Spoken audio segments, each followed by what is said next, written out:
Good morning, everyone, or good evening to those of you in Hong Kong. I'm Cecily Cook. I'm the Asian Cultural Council's Director of Programs, and welcome to ACC New York's first virtual talk series.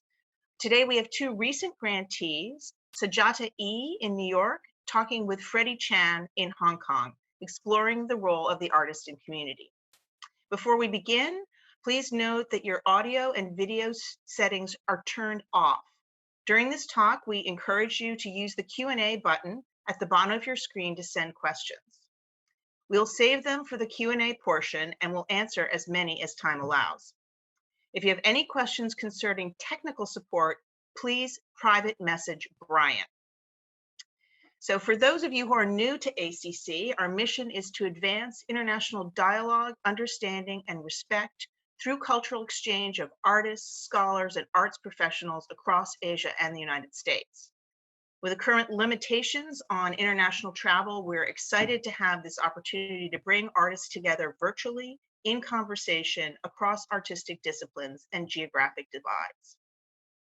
And now I'm honored to present our two panelists, SAJATA-E and Fredie Chan. SAJATA-E is a South Bronx-based sustainable designer and community farmer who received an ACC fellowship in 2018, traveling to Hong Kong and Taiwan to engage with artists, urban farmers, and community members around sustainable art practices. Fredie Chan is an independent filmmaker based in Hong Kong whose films focus on grassroots communities and social activism. He received an ACC fellowship in 2018 as well to explore documentary filmmaking and participate in community-centered film programs in New York. And now I hand it over to you, Fredie and SAJATA.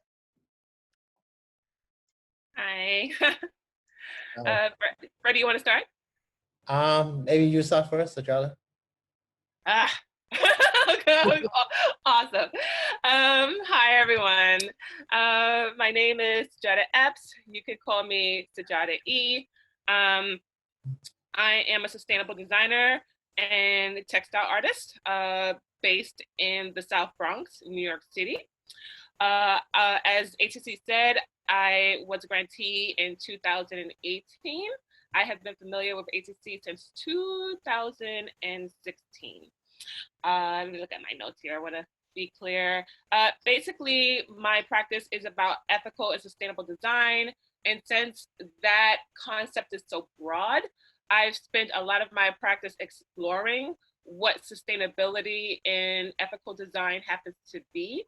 And I was so happy that ACC was able to pay for some of that research so that I could explore a little bit more about what that concept is with regards to working with not only communities, but as a whole when it comes to working with nonprofit organizations and small companies for which I work with. You can see some of my projects online. So I will just type, I don't know if I can type in here, my website. So it's SAJATA-E. Can I type in here, Cecily? I'm sorry. I'll share it later. So you can go to my website and see a little bit more of my projects. So beyond that, I want to pass it on to, I will share it. Yeah, so they're sharing my information. So you can go to my website, see some of my past projects with nonprofit organizations as well as local museums, and see some of those exhibits at work, exploring a lot of main topics in community like feminism and racial identity. These are the many different projects that I've explored through my exhibit work. Fredie? Yep. So hello everyone, good morning. So I'm Fredie. I was the ACC Fellow in 2018. I went to New York in December of 2019 and I met SAJATA in Hong Kong actually because she traveled to Hong Kong first. And SAJATA was in early 2019, right? And we knew each other and I guess ACC introduced us to each other because the nature of our community arts is quite close to each other in our concerns in community as well. So I'm a filmmaker. I was a student activist since I was in university and later become a news program producer and documentarian in TV station when I graduated in 2006. And I started becoming an independent filmmaker since 2010. So most of my film subjects are about social movement participants, how the movement changed their life. And their story are always exciting for me. So sometimes I work independently for my film. Sometimes I work with human rights group or labor union in Hong Kong. So I'm gonna share some photos with you guys about my work so you can understand more.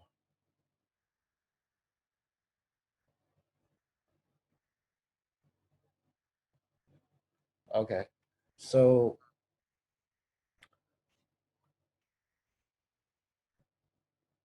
this is a nonfiction film that I made about migrant workers in Hong Kong. Those are Indonesian migrant workers. And woman security guards who works in public housing in Hong Kong. And also, we call it a full-time caregiver. Sometimes they're full-time housewife and they spend all their time raising their children or taking care of family members. Also jobless or homeless. So sometimes I make film on my own, like documentary film. So basically I shoot film, shoot their event, interview them when I make documentary. But sometimes I make docudrama. So like this kind of project, I was invited to base in the community and research about the community issues and transform their story into a script, find the budget, and invite them to shoot a nonfiction film based on their stories. So that is how I make my film. And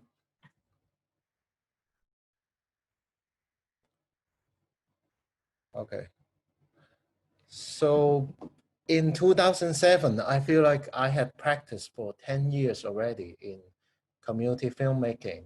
So I wonder if I could have a chance to meet with other community artists in the world with same interests, same concern, but different methodology in community art creation. So I applied for ACC New York Fellowship to see how it goes. At that moment, I didn't have much idea about New York, but the program director, Cecily, told me that applicants' goals are always clear, but remember, while doing cultural exchange, it is not merely a business trip. Just don't get yourself too busy and be open-minded to different things. So I think as a community artist, the first challenge for me was to adapt cultural difference and doing arts in complex racial contexts in New York. That's what Cecily told me, but it sounds abstract to me before I came to New York. But now I look back my experience, I totally agree with that. So yeah, like today's talk, we're going to ask each other, Sajata, because we haven't seen each other for a long time since I left. Mm-hmm. So we have prepared some questions for us to have a dialogue. And so Sajata, do you want to start with the question that we have prepared first? Yeah, sure. So my first question for Fredie, because I'm sure a lot of people who are tuning in would like to know a little bit more about our fellowships and what our expectations were. So what were your expectations in New York when you arrived for your fellowship? Yeah, Okay, so I expected that I could practice my profession quickly in New York, um, to teach in the community film center, also developing collaboration with locals, developing projects. And that was my expectation. And I finally had chance to do so, but it didn't go as far as I imagined. So the longer I lived in New York, the more patient I understood that I should be. So I live in Upper Manhattan in West Harlem, and Sajata lived in the Bronx. Both boroughs were facing gentrification issues. That makes people's living not so easy and sometimes insecure when I talk to them. But I thought it was a global issue, gentrification. So I thought if some of my film also share the same concern, I thought naturally they will welcome me and get me involved in the community to do teaching and further collaboration. Um, but of course, then the stories went a little bit differently, and I will share with you guys later. And how about you, Sajata? What were your expectations in Taiwan, Hong Kong, and Asia in general when you arrived for your fellowship? Well, actually, going into it, I had zero expectation, to be honest with you, because of how I was introduced to ACC. So back in 2000, to give context to conversation, back in 2016, I met Issei, who came to my community and wanted to work with us. And through Issei, I met Stephanie, who was also, by the way, Issei was ACC 2016, and so was Stephanie Chiang, was to the ACC 2016. So they worked on a community farm that I helped found. And through them, I was introduced to ACC and what ACC was about. And when Stephanie asked, would I be interested in applying for ACC for a fellowship, I didn't necessarily know what I may or may not be getting into. I just knew that she gave my community a chance in learning and developing her skill, and I wanted to do the same thing in Hong Kong as well as Malaysia. So that was the first introduction slash how I, expected to go about it. So I originally supposed to go to Malaysia and Hong Kong, but instead, due to many different situations, I wound up going to Hong Kong and Taiwan. But yeah, having expectations, I didn't really have any beyond just wanting to learn what a community is with regards to arts was in Asia related to my particular practice. Okay. Just to let all the audience knows what Sajata did, how we met in Hong Kong. I make several documentary about organic farm in Hong Kong. So when Sajata came to Hong Kong, I also took her to one village in Lantau Island and meet with the community. So I guess we had the same concern, same interest in some aspect, and that connect us as well when you were in Hong Kong. So okay.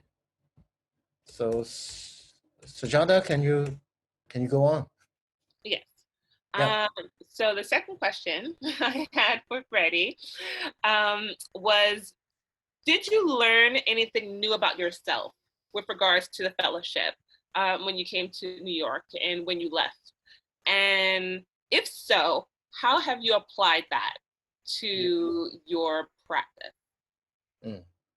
Traveling to New York, I learned to embrace the cultural diversity, which I never imagined before, honestly. Because how different people of color perceiving each other was such a good lesson for my future practice, I think. Because, doing community art, it is always a process of building trust first, because like your work are usually produced and accepted by the community and show it to them.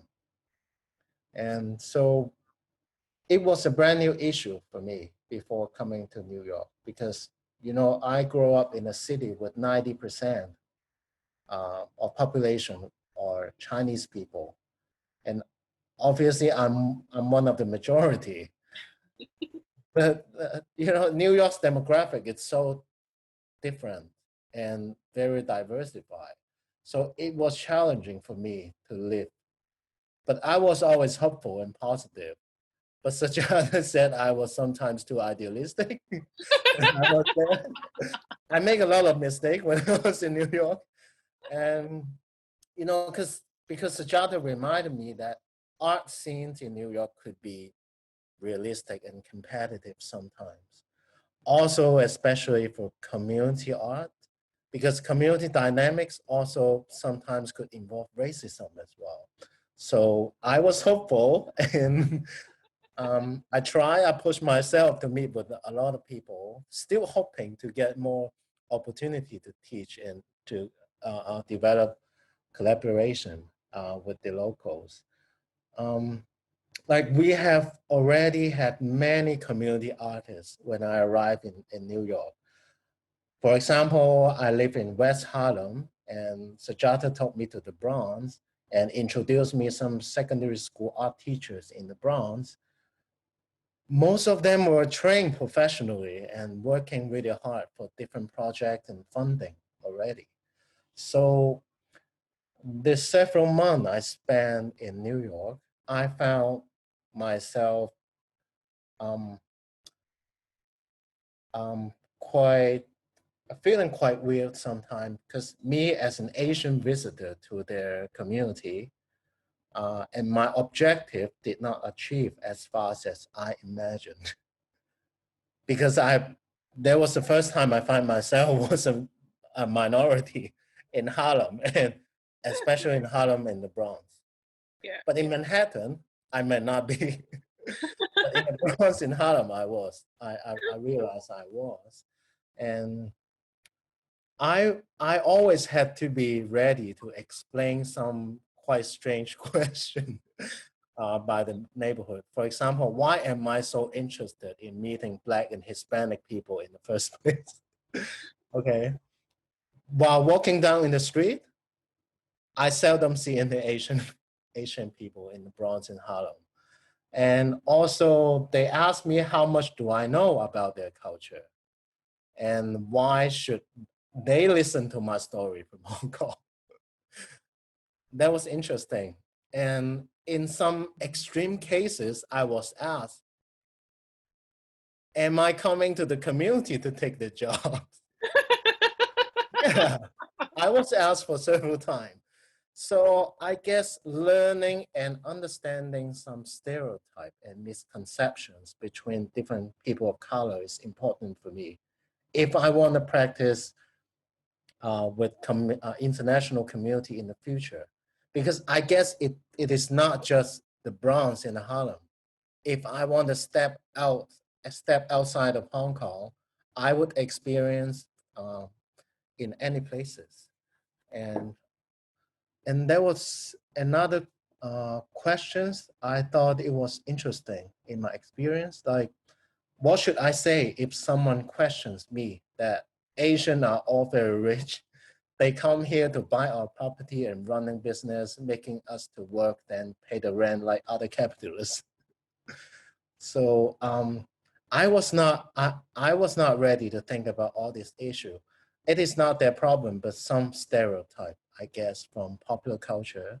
Maybe it is part of their experience in the community too, that I should understand, that I should be ready to answer all these questions sometime. If I was not prepared, I knew nothing, and then I'll be frustrated and take all these kind of like accusation personally. But actually, I don't have to. After all several months passed, I realized I didn't have to, and I thought although ACC supported me to do cross-regional cultural dialogue, if I were a community artist and I want to know the the locals might not share the same mission as ACC, and I had to prepare myself to talk to locals, and more importantly, to uphold my belief that it was me to decide walk into the community and break the wall, and clarified a lot of, I guess, racial misconception or cultural differences. I think that is what I learned the most, and which benefit me in my future practice. So how about you, Sajata? Did you learn anything new about Hong Kong and Taiwan? What was your inspiration from personal and professional perspective? Well, I think, when we talk about our different fellowships and how it did impact us, Yeah. am firmly aware. I mean, I told Freddie, because just to give context, so that people understand, I went first to Hong Kong, and then Yeah. Freddie went a year after because he delayed his fellowship. Okay, so he delayed his, so that gave me a year to tell Freddie what he would be, seeing, and the different, dynamics he would have to face when he went to New York, which from living in Hong Kong and Taiwan, I knew that that would be very challenging to explain, mainly because, Hong Kong is, besides expats, what, 90% Chinese? I think there's is there 10% expat in Hong Kong? Yeah. About 10% expat. So, when you're dealing with that such a small ratio of different races, and it's very hard to envision that you would come against so many different views when you go to a multi-diverse community like New York, which is by far also very large. New York is basically 5 cities condensed into one city. So the Bronx is a city, Manhattan is a city, even though we call them boroughs. They're very big, as you know, Freddie.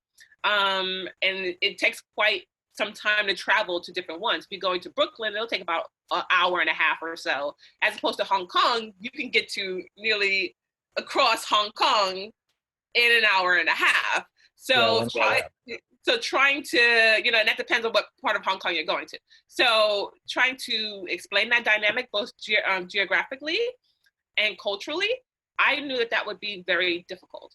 My experience in Taiwan and Hong Kong, I kind of knew what I would be, what I would be walking into, simply because, Hong Kong, based on the history and that they do have some level of expats in Hong Kong, I knew that I would not be a unicorn in a sense when it comes to walking around Hong Kong.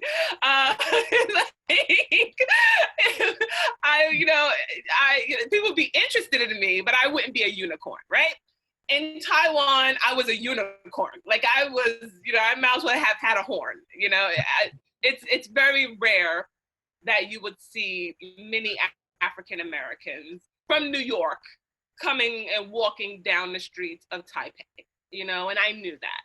So I did spend quite some time trying to negotiate my way around Taiwan, and letting people understand that, hey, I'm here to learn. I'm here to experience, being an artist in Taiwan. So, that's all I'm here to do.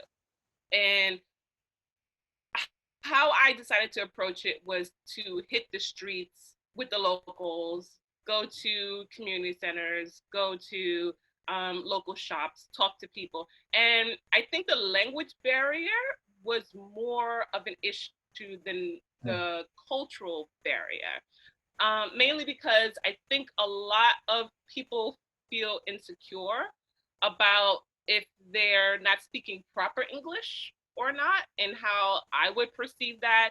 And I was feeling, insecure about my Mandarin and how I would be able to, navigate and negotiate that.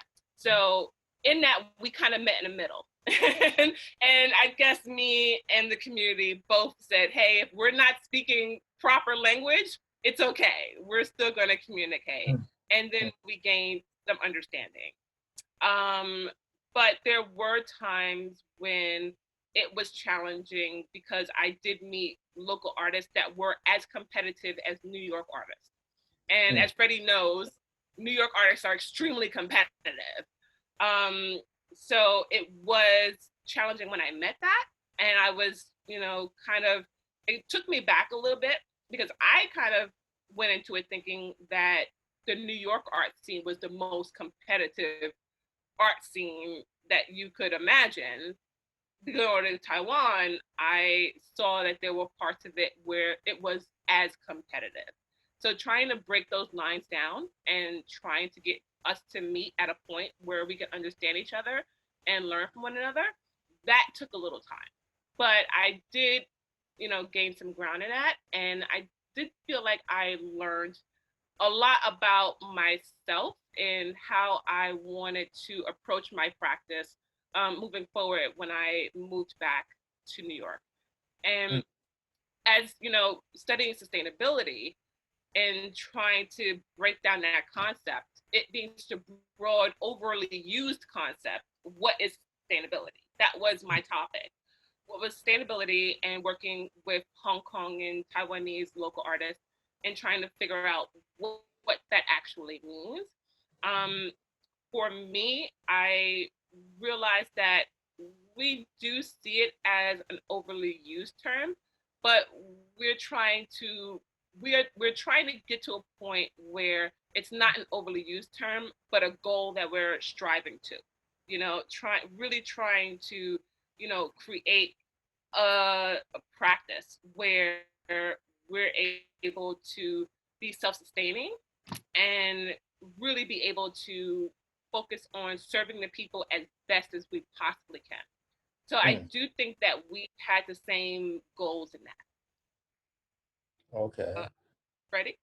Yeah. Okay. So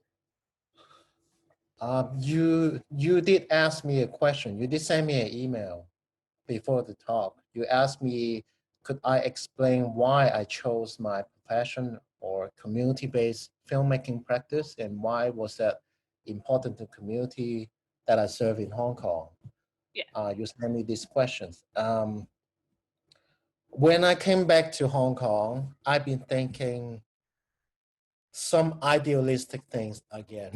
I hope you will not say that I'm too idealistic. I thought, how would my experience benefit the Hong Kong community? And would I be able to create more opportunity for, especially for deprived group in Hong Kong, to do cultural exchange like what we did? You came to Hong Kong, I came to New York, and I treasured this kind of matchup because I thought we have learned a lot from each other in the past 2 years. And I want to share 2 photos with you guys about what I did with the community in New York. Okay, so it was in Harlem. I learned a lot from this place. It was called Mazo Documentary Film Center.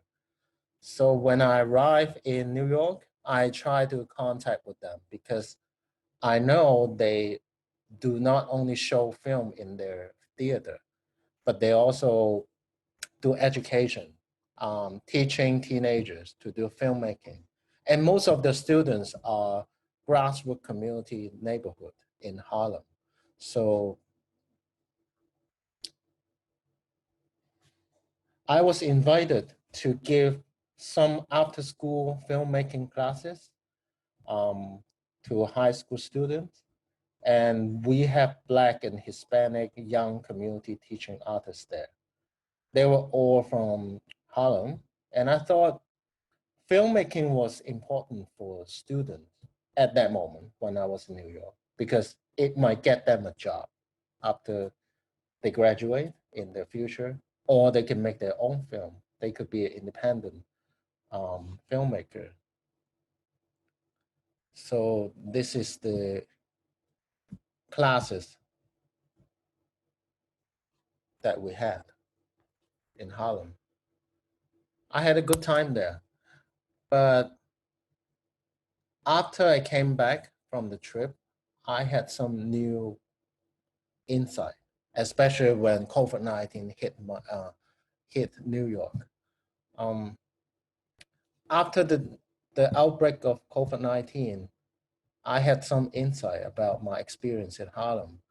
When the state of emergency was announced in early March, I remember many schools needed to be locked down.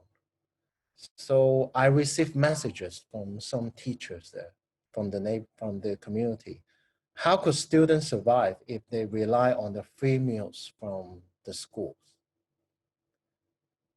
It was a shocking question for me because I thought New York was such a rich city, really resourceful, and I did not imagine we still have some families still relying on free meals from school.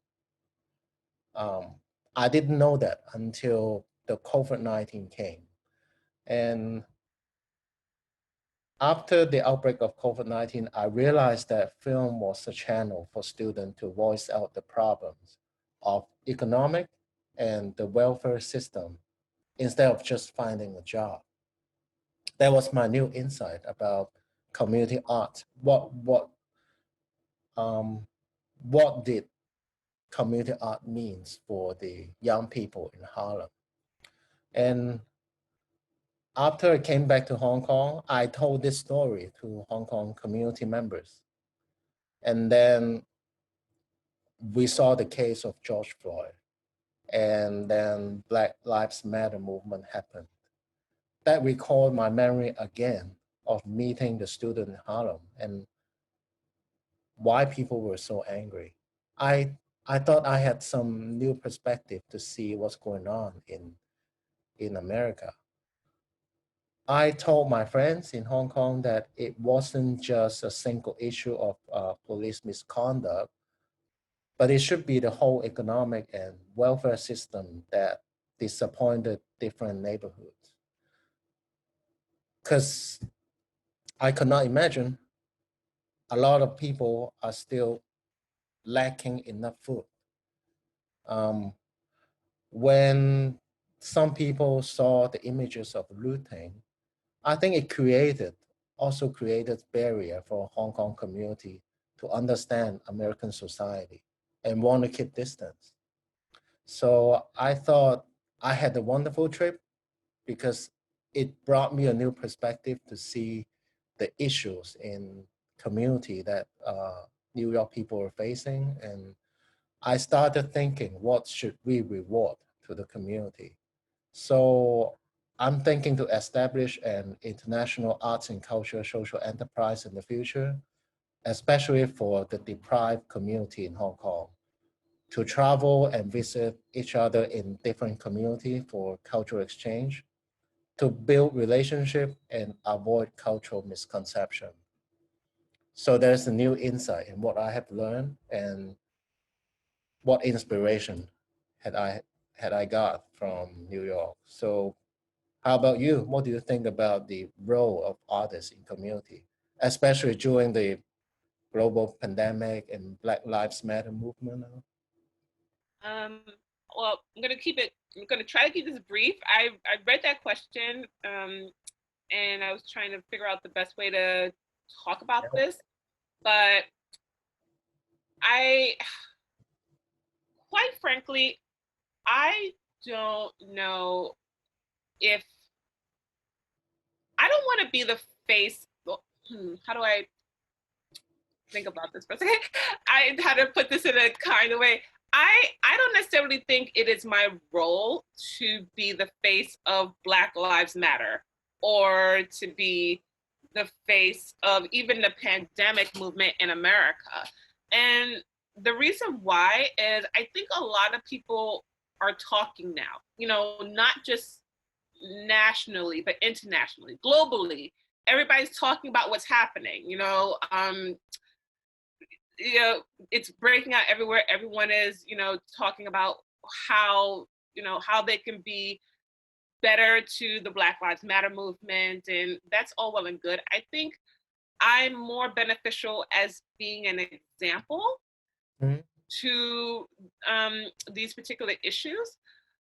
The topic of, even when we travel to, America versus Asia, you do have to, and this is why me and Freddie did talk a lot about our cultural differences.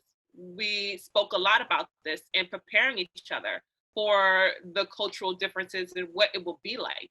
I really wanted him to be prepared and understand why, culturally, it will be a shock to you to come to America and see the difference between, how living in Hong Kong versus living in America. And we got to understand that America is not a super old country. It's relatively developed. So, and how it was developed was effed up. Like how America was built was effed up, and this is something that's just very, very true. And when I say I would rather be an example as opposed to being a voice box or the face of Black Lives Matter or any of these movements, is because we live and breathe by example. Whether that example is perfect or not, I am a flawed human being just like everybody else. But when you look at individuals working towards a common goal, and they represent a particular culture, you do have to look at that and go, hey, maybe the misconstrued media and whatever's being put before me isn't the truth. Maybe there's more to the story. And that's the same that goes for in Hong Kong and, being Chinese. We look at all these images, but if you know a person and they're doing a practice, they're working in a practice, and they are of that culture, they are an example. So whatever the media is showing, you gotta say there has to be more to the story. There has to be more to what's going on besides what the media is portraying this particular situation. I'm gonna go directly to the person. I'm gonna ask them what's happening, what's going on. And I'm gonna get their perspective and, find my way through that. So I think my role as an artist is to work and be an example for what I believe in and what I believe many of my community members believe in, and understanding that what's being portrayed in the media isn't necessarily what's really going on, and have people really understand and want to know what's really happening and what are the actual issues currently going on. Because a lot of people aren't really talking about the issues, and that's the same thing going on even in Hong Kong as well. Like, people are not necessarily talking about the issues. People are looking at media and going, okay, I understand. Maybe you don't. And if you're an example, then people are willing to explore that. Yeah, I mean, if I have never been to New York and to meet with the neighborhood in Harlem and the Bronx, I will not have the new perspective to tell how people feel in their daily life. Especially the story that I just mentioned, students don't have enough food for every day. That is not just Black Lives Matter, it's in general the feeling in the atmosphere, how they feel about the economic and the welfare system. So when I told the communities in Hong Kong, they understand more. But I feel like having a chance to actually fly and to see the people, like what SAJATA said, you meet up with a real person. You have an example, and you can always tell your own perspective in personal experience and personal relationship, which is really important. So that's why I think increasing the chances and opportunity for those resourceless is important for my career in the future to bring more opportunity for different people, not just me, to enjoy this kind of privilege to do cultural exchange. So that is my feelings. So Sujata, you sent me another questions. I think we have to wrap this up. Yeah. But I just want to point out, I think that being a part, both of us being a part of ACC is a privilege. So I think we do need to, state that. In a perfect world, everyone would be able to do this kind of work that we've been able to do, and we would have massive funding, and all artists would be able to fly over to Hong Kong and to America, and we'd all be able to do that. Unfortunately, we cannot. I think the best way that we can use our experiences, in my opinion anyway, is to, be able to work with other artists who are able to come in. And even if they're not, like, I do plan on going back to Hong Kong and maybe in Taiwan in the future to work with other artists in order to keep that exchange going. But I think that that's on the part of us to be able to do that and be able to work with communities that we have been put in through the ACC. But a lot of people don't feel like that's their responsibility, and that's fine. I totally understand that. But I do understand that it is hard as artists to be able to work internationally and be able to, broaden perspectives and work with other people and break down doors. And going on in the future, I want to be able to be the person that who creates those opportunities to do that, along with nonprofit organizations who help me along in order to do that. Okay. Sujata, let's take some questions. So there's one question from the audience. Across many nations during this pandemic, the arts are treated as non-essential. What do we suggest for strategies to make our presence be felt as essential in the community during COVID-19 period? Essential. Yeah. So, okay. I mean, essential, across from the arts are treated as non-essential. Here's the thing. Are we categorized as essential workers to go out during the lockdown? But the truth of the matter is that I was categorized as essential, Okay. So I was categorized as essential, but the reason why I was categorized as essential is because I have a design background.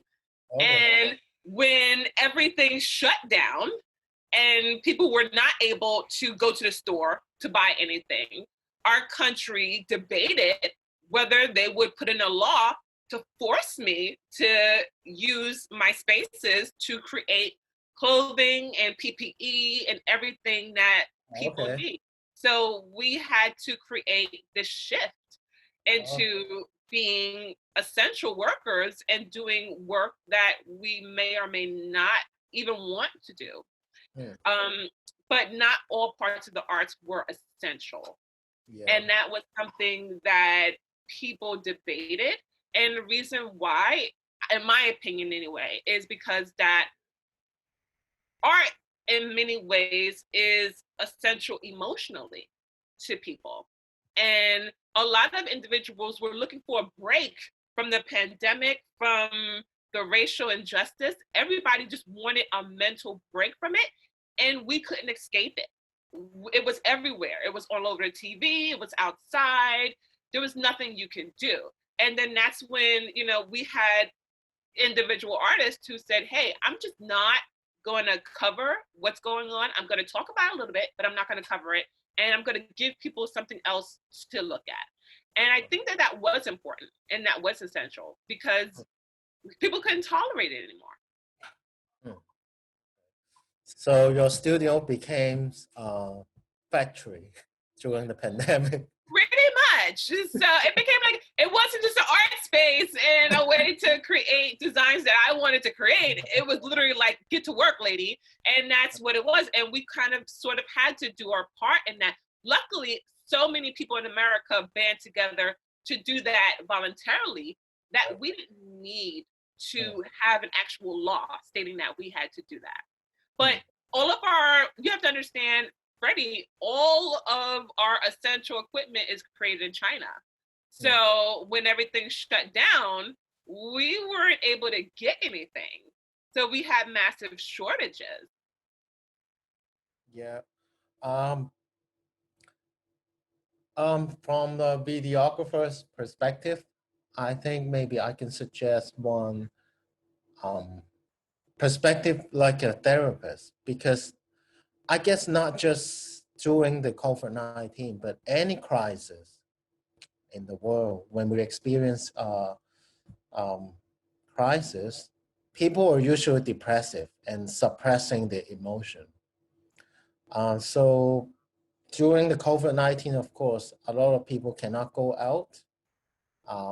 Maybe they lack social connection.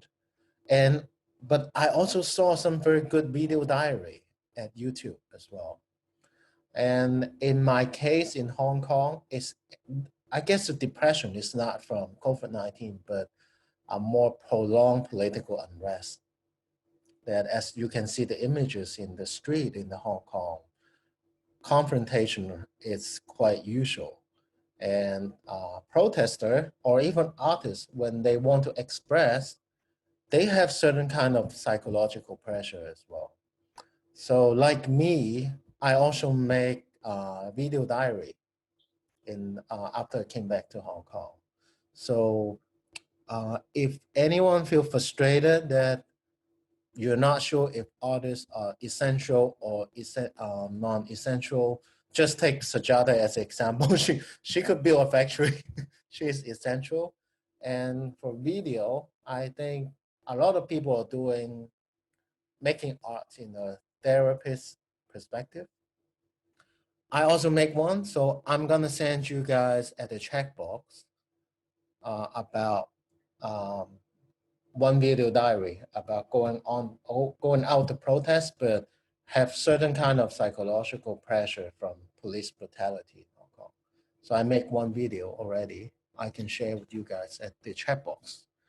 And Sujata, there's another question for you, especially for you. Could you talk more about your research experiences in Taiwan and Hong Kong in relation to your design work? So with regards to textile sustainability, I do natural dyes, and I work with farms to grow natural dyes with community and break them down and be able to use them in an art form. So when I went to Hong Kong, I really did want to understand how Hong Kong's relation to sustainability relates to New York's answer to sustainability. I have always criticized New York for being extremely wasteful. New York is a fashion capital, and we love fast fashion.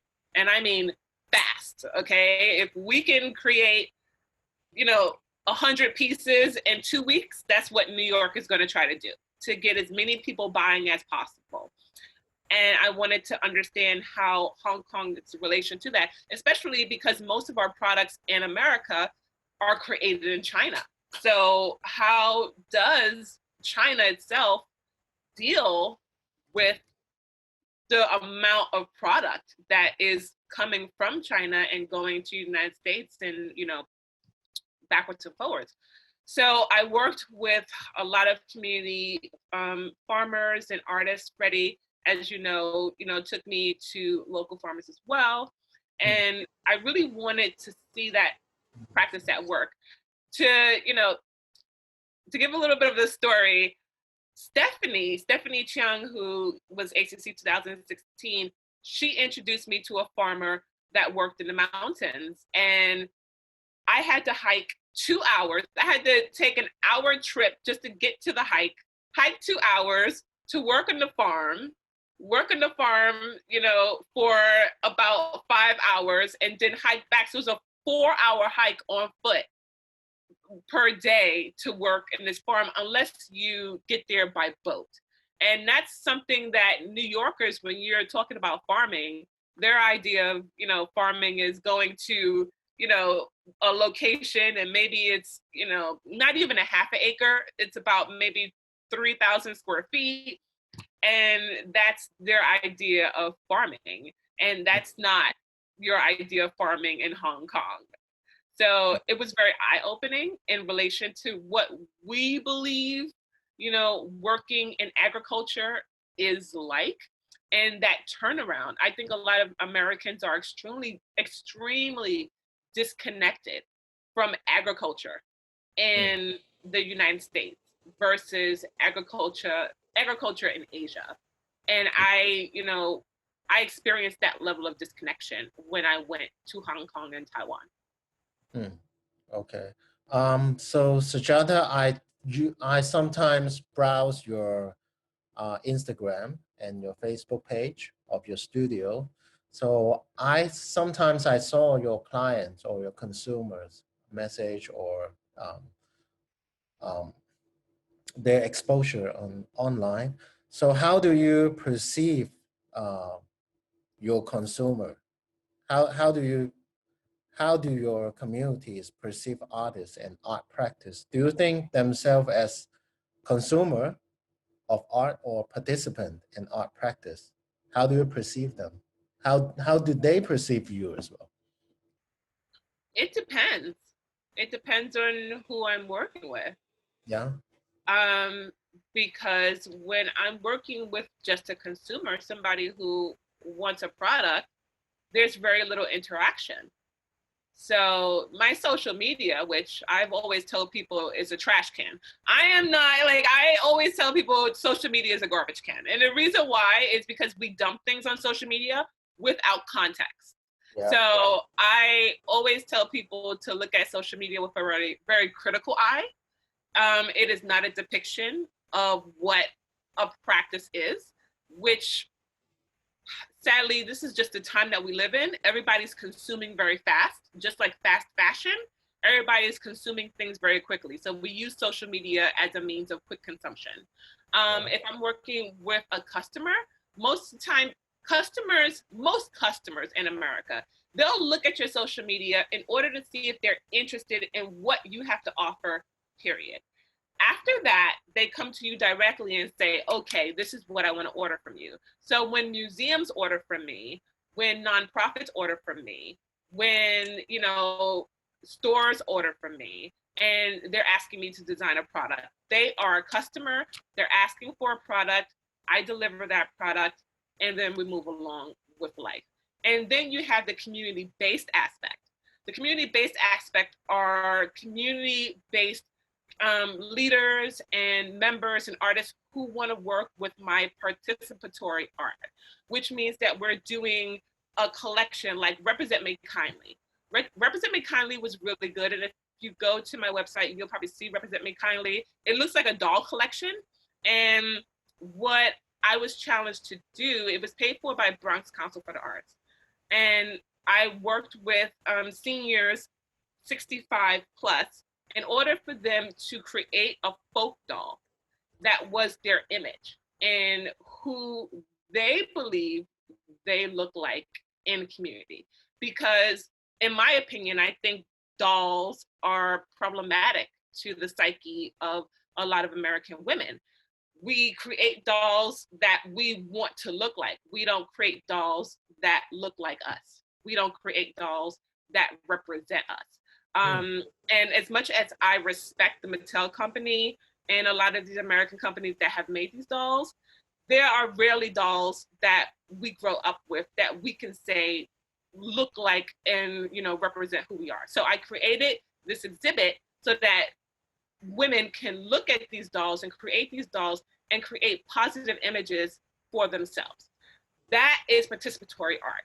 That is an exhibit that lives in community, that was worked on by many different people, and they're able to really put input in what they want to see. And I think we have two parts of art.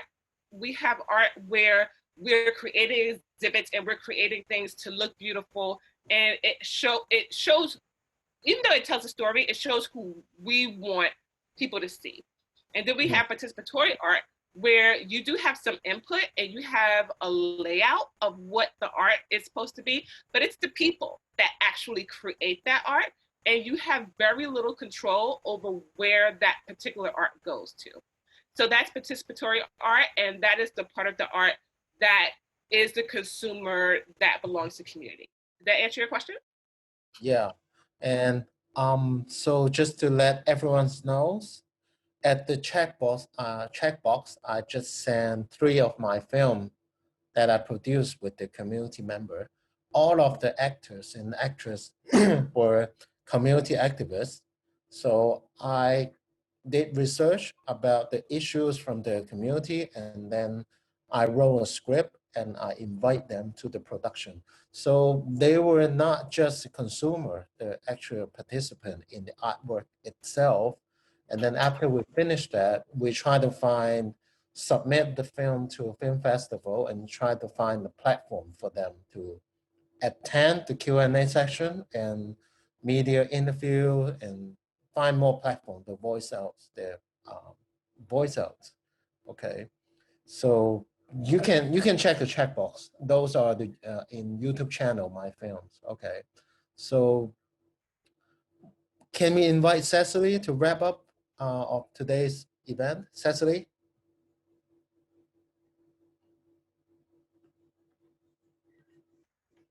Hi again, everybody. Thank you so much, Freddie and Sajata. That was the last question we had time for. We were not able to get to all the questions, and we are sorry about that. Maybe next time we'll leave more time for this, because so many people wanted to talk and connect with you directly. And thank you again, Sajata and Freddie, for taking the time to talk about your experiences and talk with each other. And we really appreciate this. And thanks to the audience for tuning in, for listening in. And please stay tuned for more from ACC. Our next scheduled talk will be at the end of July with playwrights David Henry Huang in New York and Candice Chong in Hong Kong.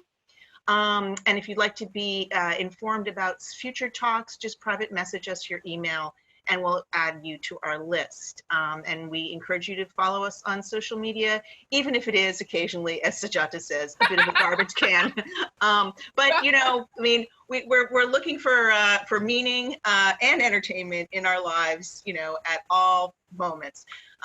So thank you so much, and we'll see you next time. Thank you.